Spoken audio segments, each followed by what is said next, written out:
जी हां, एल्विश यादव की उल्टी गिनती शुरू हो गई है। नोएडा में रेव पार्टी की जांच अब करेगा wild life crime control bureau. आपको बता दें कि रेव पार्टी और सांपों की सप्लाई मामले को लेकर यूट्यूबर एल्विश यादव का नाम आया था और यूपी के वन्य जीव विभाग ने केंद्रीय ब्यूरो को जांच के लिए पत्र भेजा है। जानकारी यह है कि सांपों की सप्लाई में दक्षिण राज्यों का कनेक्शन मिला है।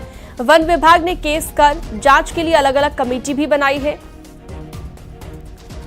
NWCCB के सहयोग के लिए मेरठ के वन संरक्षक, गाजियाबाद और गौतम बुद्ध नगर के DFO की कमेटी बनाई गई है। तो एल्विश यादव की कई ऐसी वीडियोस भी सामने आ चुकी है जिसमें वो सांप से खेलते हुए दिखाई दिए। विदेशी लड़कियों के साथ जो रेप पार्टी होती थी, माना जा रहा है कि वहां पर भी इसी तरह से सप्लाई किया जाता था। तो सांप के जहर की सप्लाई होती थी और नशे के लिए इसे इस्तेमाल किया जाता था। इस तरह के गंभीर आरोप लगे हैं जिसमें एल्विश यादव का नाम भी शामिल है।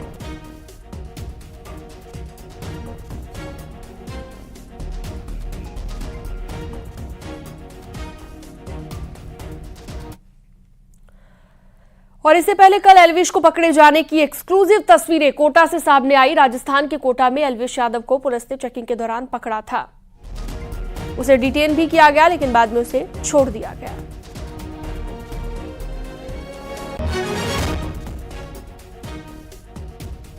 तो केंद्रीय ब्यूरो को अब जांच के लिए आदेश दे दिए गए हैं। WCCB अब जांच करेगा। वन विभाग ने अलग अलग कमेटियां बना दी है और न्यूज 18 के पास वो एक्सक्लूसिव तस्वीरें भी हैं। तो एल्विश को पकड़े जाने की एक्सक्लूसिव तस्वीर है जो आपकी टीवी स्क्रीन पर आप देख रहे हैं। हालांकि एल्विश को बाद में छोड़ दिया गया। विधानसभा चुनाव 2023 के चलते हुए रूटीन नाकाबंदी के दौरान चेकिंग की जा रही थी। दौरान चेकिंग एक PB नंबर गाड़ी आई थी, उसमें 3-4 जने सवार थे। इस संदर्भ में उनसे जब बातचीत की गई और उनकी चेकिंग की गई तो एक ने अपना नाम एल्विश यादव करके बताया था।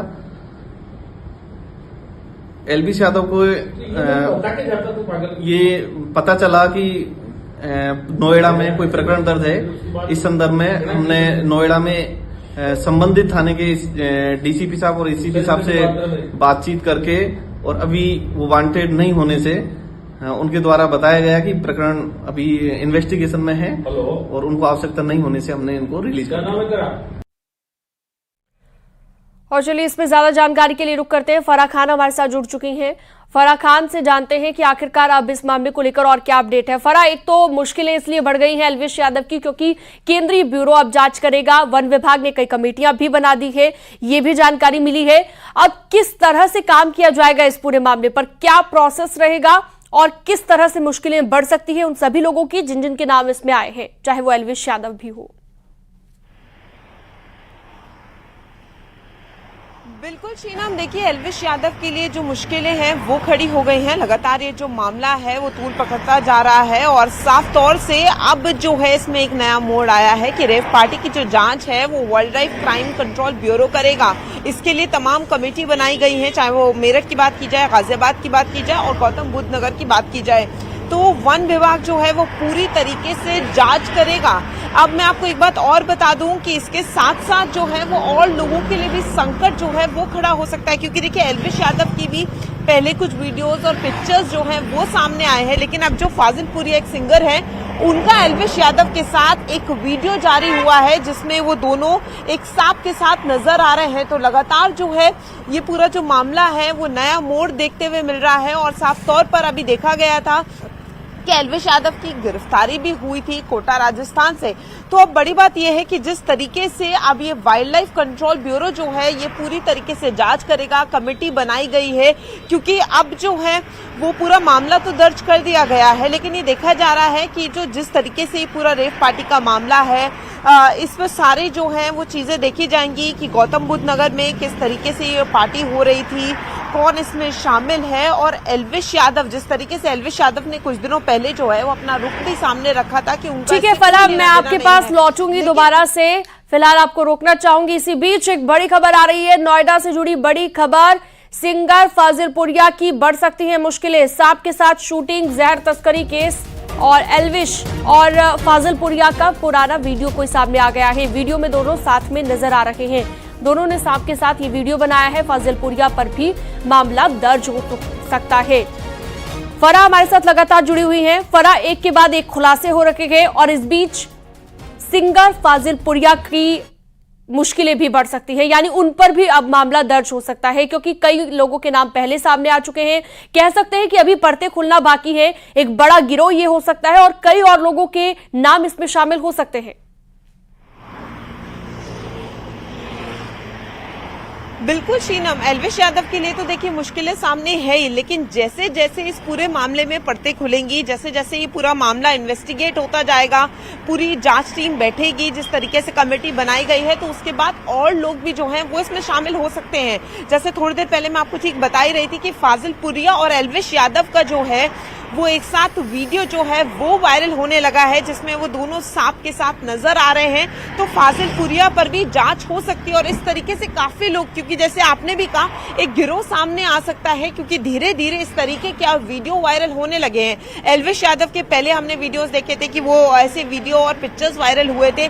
अब धीरे धीरे एक सिंगर जो हरियाणा से है, फाजिलपुरिया काफी नोन है, वेल नोन सिंगर है, तो उनका नाम भी सामने आ रहा है। इस तरीके से अब ये देखने को लगता है कि जैसे जैसे ये पूरा मामला जो है वो डीप इन्वेस्टिगेशन होगा, उस तरीके से कई नामों का और खुलासा हो सकता है और कई लोगों के लिए जो है वो मुसीबतें सामने आ सकती हैं। तो सिर्फ एल्विश यादव ही नहीं है, तमाम लोग भी जो उनसे जुड़े हुए हैं या जिनकी भी इस तरीके के पिक्चर्स हैं, उन सबके लिए जो है वो एक संकट देखने को मिल रहा है। शीनम, यानी कि फराह, हम ये मानकर चले कि जब केंद्रीय जांच एजेंसी जब जांच करती है, जाहिर सी बात है अब केंद्रीय ब्यूरो को जांच के लिए पत्र लिख भी दिया गया है और उसके बाद अगर जांच करेगा वाइल्ड लाइफ कंट्रोल ब्यूरो, जैसा कि आपने बताया, तो कौन कौन सी धाराओं के तहत इन पर मुकदमा जो कि पहले दर्ज किया गया है, कितनी मुश्किलें बढ़ सकती हैं। मेरा कहने का मतलब ये है कि अगर कई और लोगों के नाम भी सामने आ जाते हैं, तो ऐसे में किस तरह से उन पर एक्शन लिया जाएगा, क्या उसके बाद उनसे पूछताछ भी हो सकती है, मुश्किलें किस तरह से बढ़ सकती हैं।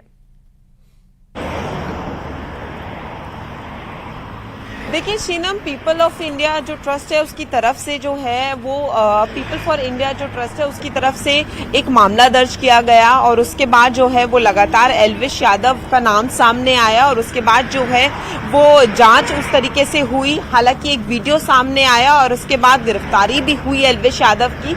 लेकिन अब यहाँ सबसे बड़ी बात यह है कि जिस तरीके से अब वाइल्ड लाइफ जो क्राइम कंट्रोल ब्यूरो है वो पूरी तरीके से इसको इन्वेस्टिगेट करेगा, तो देखिए इसमें पूरी कमिटीज बनाई गई हैं, चाहे हम वो मेरठ की बात करें, गाजियाबाद की बात करें या गौतम बुद्ध नगर की बात करें, तो ये जितना भी एरियाज है वहाँ के जो वन विभाग है वो सब जांच करेंगे कि किस तरीके से ये मामले सामने आ रहे हैं, क्या सच में जो है ये सांपों का नशा जो है और रेव पार्टी की जो बात है, इन सारी चीजों पर इन्वेस्टिगेशन होगी तो उसमें सारे नाम आएंगे।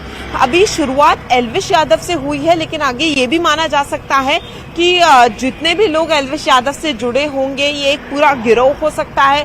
तमाम लोगों पर जो है वो संकट जो है वो देखने को मिल सकता है, क्योंकि जिस तरीके से एक नया वीडियो वायरल हो रहा है, जैसे हम फाजिलपुरिया की बात कर रहे हैं, ऐसे तमाम लोग और भी हो सकते हैं। तो इस पर पूरी इसीलिए जो है वो पूरी जांच की जा रही है ताकि और जो नाम अभी पीछे रह गए हैं और जो खुलासे रह गए हैं, बिल्कुल। और Farah, wild life control bureau जब जांच करेगा तो जाहिर सी बात है वो अपने तरीके से जांच करेगा, उसका एक अलग प्रोसेस रहेगा। फिलहाल आप बने रहिएगा फराह हमारे साथ। एक बार अपने दर्शकों को ये बताते हैं कि एल्विश के पकड़े जाने की पूरी कहानी आखिर है क्या। कल शाम 6 बजे के करीब एल्विश यादव को पुलिस ने पकड़ा। राजस्थान की कोटा पुलिस ने एल्विश को पकड़ा और कोटा से यूट्यूबर एल्विश को डिटेन किया गया। नाकेबंदी के दौरान पुलिस ने उसे पकड़ा और इसके बाद कोटा पुलिस ने नोएडा पुलिस को खबर की कि एल्विश यादव को हमने पकड़ लिया है। क्या आपके यहाँ पर वो वांटेड तो नहीं है? वांटेड नहीं होने पर पूछताछ के बाद एल्विश यादव को छोड़ दिया गया। और अब यहाँ पर पुलिस वर्सेस पुलिस का खेल देखिए। राजस्थान और नोएडा पुलिस के अलग अलग दावे हैं। क्या है दावे वो भी आपको ग्राफिक्स के जरिए समझा देते हैं। कोटा पुलिस का कहना है कि हमने एल्विश को पकड़ा था और इसके जवाब में नोएडा पुलिस ने कहा था कि हमें इसकी कोई खबर नहीं है। ये एल्विश पर पुलिस और पुलिस वर्सेस पुलिस यानी कि राजस्थान पुलिस और नोएडा पुलिस के बीच पूछताछ के लिए डिटेन किया था। अभी पूछताछ में हिरासत की जरूरत अभी तक नहीं है, ऐसा नोएडा पुलिस ने जब कहा। तो ये हमने आपको बताया। और इसके अलावा एल्विश यादव को छोड़ दिया गया राजस्थान पुलिस की ओर से जांच के हिसाब से आगे की कार्रवाई। हालांकि अब वाइल्ड लाइफ कंट्रोल ब्यूरो इसकी जांच करेगा, जैसा कि हमने आपको बताया। और राजस्थान पुलिस का दावा है कि नोएडा पुलिस से संपर्क किया है हमने, जबकि नोएडा पुलिस का कहना है सूत्रों के मुताबिक कि नोएडा पुलिस से कोई संपर्क नहीं हुआ और बिना संपर्क के ही उसे राजस्थान पुलिस ने छोड़ दिया, ये जानकारी मिली है। कोटा पुलिस ने कहा कि हमने इसलिए पकड़ा क्योंकि नोएडा पुलिस एल्विश को तलाश रही थी। ये भी यहां पर एक बात निकलकर सामने आई, जबकि नोएडा पुलिस ने कहा कि हमें एल्विश की जरूरत नहीं, और जरूरत भी होती तो नोएडा पुलिस सक्षम है। नोएडा पुलिस ने कहा कि अभी पूछताछ चल रही है, अभी हिरासत की जरूरत नहीं है, ये भी कहा गया। लेकिन दोनों के बीच में जो अलग अलग तरह से बयान दिया गया वो कहीं ना कहीं चर्चा का विषय बना हुआ है। किसी भी आरोपी अपराधी को खोज निकालने में राजस्थान की कोटा पुलिस कहती है कि पूछताछ के लिए उन्होंने डिटेन जरूर किया था, पूछताछ के बाद उसे छोड़ दिया गया, जबकि नोएडा पुलिस का कहना कुछ अलग है कि अभी पूछताछ या फिर हिरासत की जरूरत नहीं है। कोटा पुलिस ने कहा कि एल्विश यादव को हमने छोड़ दिया, तो नोएडा पुलिस ने कहा कि जांच जारी है और जांच के हिसाब से ही आगे की कार्रवाई की जाएगी। तो नोएडा पुलिस का कहना है हमसे कोई संपर्क नहीं हुआ। और भी आपको हम पूरी जानकारी इस खबर से जुड़ी देंगे, पूरा अपडेट आपको देंगे कि आगे अभी इस वक्त क्या अपडेट इस मामले में आ रहा है। वक्त एक बहुत छोटे से ब्रेक का है, जल्द लौटेंगे।